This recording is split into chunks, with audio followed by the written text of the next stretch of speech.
Which is the best golf course in the world? That question prompts many a clubhouse discussion, and over the past 2 years, the Rolex World's Top 1,000 golf courses has attempted to answer that question. Earlier this year, the second edition was released by the Morgadalga family, and these specialists in golf publishing needed to make changes from their original list. The second edition, we have over 100 new courses. So I think there have been a lot of remodeling, especially in the States. And then the Asia-Pacific region, that's where a lot of things are going on. So it's moving, it's moving. And you can imagine there's been no shortage of feedback from those courses that have slipped off the elite list. I think it's good because in a way, you know, they're defending what they are.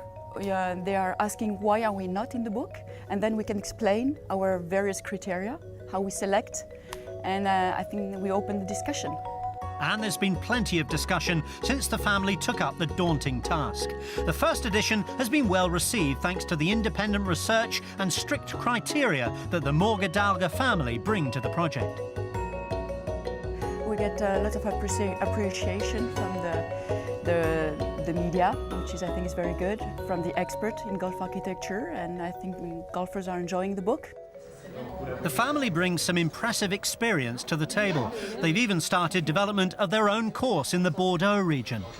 Gaëtan Morgadalga was a 3-time French amateur champion and created the Lancôme Trophy, while Crystal was a former US college champion. They have chosen a knowledgeable and passionate team of selectors. Well, they are all anonymous inspectors. They are, we believe, expert in golf architectures. They are good golfers, but they don't need to be scratch players. They just enjoy golf, enjoy traveling for golf, and they are very knowledgeable about the architecture. 66 countries are included in the guide. There are exotic courses from Egypt, Cambodia and Vietnam, along with the recognised favourites. And there are new offerings coming from Greece, Bulgaria and Bahrain. So how does one make the Rolex list? The first point is the quality of the site.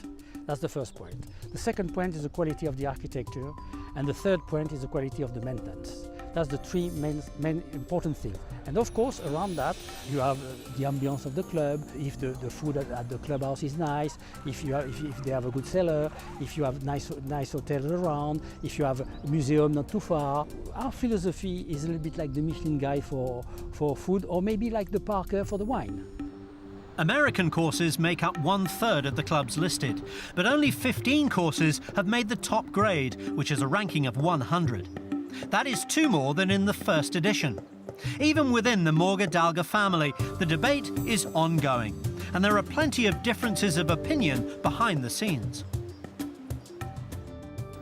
It's a family business, as you know, and then of course inside us we have preference, you know, and maybe myself I prefer Muirfield, and my daughter prefer Carnoustie, or my son prefer Cypress Point, and maybe I prefer Pebble Beach, you know. So it's a lot of arguments, but it's very interesting work to do. There are more than 32,000 registered courses on the planet, so the task of selecting the best 1,000 and then ranking every private, public and resort course in every environment imaginable was a mammoth one.